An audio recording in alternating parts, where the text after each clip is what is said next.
Mega 90. పశ్చిమ బెంగాల్ రాజకీయాలు అనగానే ముందుగా గుర్తుకు వచ్చేది నెత్తురోడే వీధులు, పగలు, ప్రతీకారాలు. ఒకప్పుడు ఆ రాష్ట్రాన్ని దశాబ్దాల పాటు ఒంటి చేత్తో ఏలిన ఐరన్ లేడీ తృణమూల్ కాంగ్రెస్ అధినేత్రి మమతా బెనర్జీకి ఇప్పుడు సొంత రాష్ట్రంలోనే చేదు అనుభవం ఎదురైంది. ముఖ్యమంత్రి పదవి నుంచి దిగిపోయిన తర్వాత కూడా ఆమెకు కష్టాలు తప్పడం లేదు. తాజాగా ఆమె పర్యటిస్తున్న కారును వందలాది మంది నిరసనకారులు చుట్టుముట్టి ఏకంగా బురద, రాళ్లు, చెప్పులతో దాడి చేయడం బెంగాల్ పాలిటిక్స్ లో పెను సంచలనం సృష్టిస్తుంది.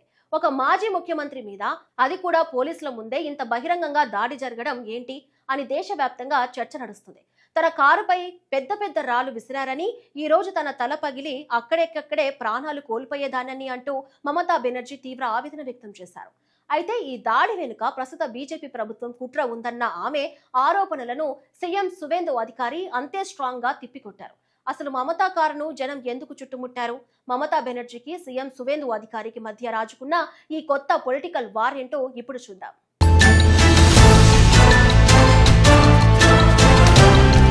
ఉత్తర 24 పరిగణాల జిల్లాలోని ఆలిషహర్ ప్రాంతంలో టీఎంసీ అధినేత్రి మమతా బెనర్జీ పర్యటించారు. శనివారం నాడు పోలీసుల కస్టడీలో ఉన్న ఒక టీఎంసీ పార్టీ కార్యకర్త అనుమానాస్పద స్థితిలో ప్రాణాలు కోల్పోయాడు.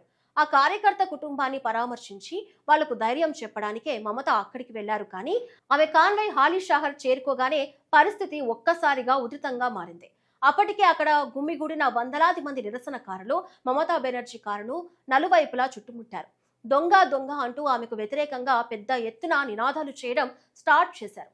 కేవలం నినాదాలతోనే ఆగకుండా ఆమె కారుపైకి బురద నీళ్లు చల్లారు.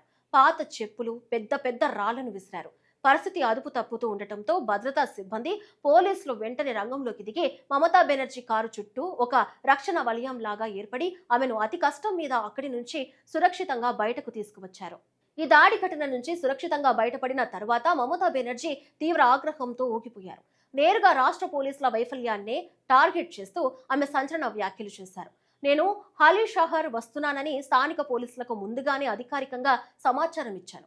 అయినా సరే వాళ్ళు నా భద్రత కోసం కనీస ఏర్పాట్లు చేయలేదు, రూట్ క్లియర్ చేయలేదు. ఇదంతా పక్కా ప్లాన్ ప్రకారం జరిగిన కుట్ర అని ఆమె ఆరోపించారు. భద్రతా సంగతి పక్కన పెట్టండి, అసలు ఆ దాడి చేస్తున్న దుండగులను పట్టుకోవాల్సింది పోయి వాళ్లకు పోలీసులే రక్షణ కల్పిస్తున్నారు. నా కారు మీదకు చాలా పెద్ద పెద్ద రాళ్లు విసిరారు. ఏ రాయి అయినా కారు అద్దం పగలగొట్టుకొని వచ్చి ఉంటే ఖచ్చితంగా నా తల పగిలిపోయి నేను అక్కడికక్కడే ప్రాణాలు కోల్పోయేదాన్ని అని మమత ఆవేదన వ్యక్తం చేశారు. రాష్ట్రాన్ని పూర్తిగా పోలీసులు, మాఫియా శక్తుల చేతుల్లోకి బీజేపీ ప్రభుత్వం వదిలేసిందని, ఈ దాడి ఘటనపై ఖచ్చితంగా లీగల్ గా కేసు పెడతానని ఆమె ప్రకటించారు.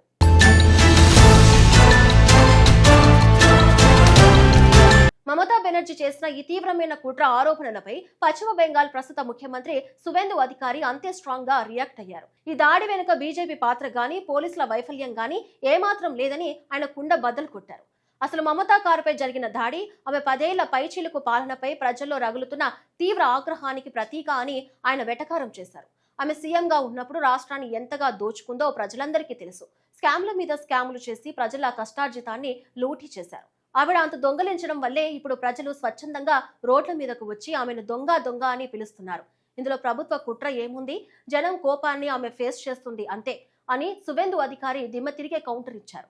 పోలీసుల కస్టడీలో టీఎంసీ కార్యకర్త చనిపోవడంపై చట్టపరమైన విచారణ జరుగుతుందని, దాని పేరుతో రాజకీయ సింపతి పొందాలని మమతా చూస్తున్నారని ఆయన విమర్శించారు.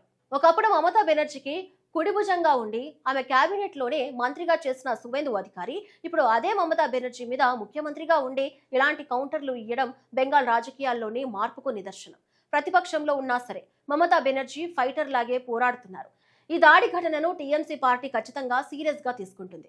రాబోయే రోజుల్లో బెంగాల్ వీధుల్లో టీఎంసీ, బీజేపీ కార్యకర్తల మధ్య మరోసారి ఘర్షణలు, పొలిటికల్ వార్స్ తీవ్ర స్థాయికి చేరుకునే ప్రమాదం ఉందని రాజకీయ విశ్లేషకులు భావిస్తున్నారు.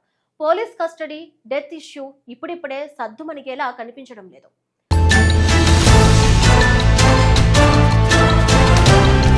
మరోవైపు రాష్ట్రంలో రాజకీయ హింస రోజురోజుకు పెరుగుతుందని విశ్లేషకులు చెబుతున్నారు. గతంలో అధికారంలో ఉన్న తృణమూల్ కాంగ్రెస్, ఇప్పుడు అధికారంలో ఉన్న భారతీయ జనతా పార్టీ మధ్య వైరం పతాక స్థాయికి చేరుతుందంటున్నారు. మమతాపై జరిగిన ఈ దాడి ఘటనపై పోలీసులు కేసు నమోదు చేసి దర్యాప్తు ప్రారంభించారు. బీర్జు కియోట్ మరణం, మాజీ ముఖ్యమంత్రిపై దాడికి సంబంధించిన కేసులలో బాధ్యతలను జవాబుదారీగా చేసే వరకు ప్రతి చట్టపరమైన మార్గాన్ని అనుసరిస్తామని టీఎంసీ నాయకులు కళ్యాణ్ బెనర్జీ స్పష్టం చేశారు. దీని వెనుక ఉన్న అసలు కారణాలు, బాధ్యులెవరో త్వరలోనే తేలాల్సి ఉంది. దీంతో రాష్ట్రంలో శాంతి భద్రతల పరిస్థితిపై ఆందోళనలు వ్యక్తమవుతున్నాయి. మాజీ ముఖ్యమంత్రిపై దాడి ఘటనతో రాష్ట్రంలో ఉద్రిక్త పరిస్థితులు, రాజకీయ అనిశ్చితి కొనసాగుతుంది.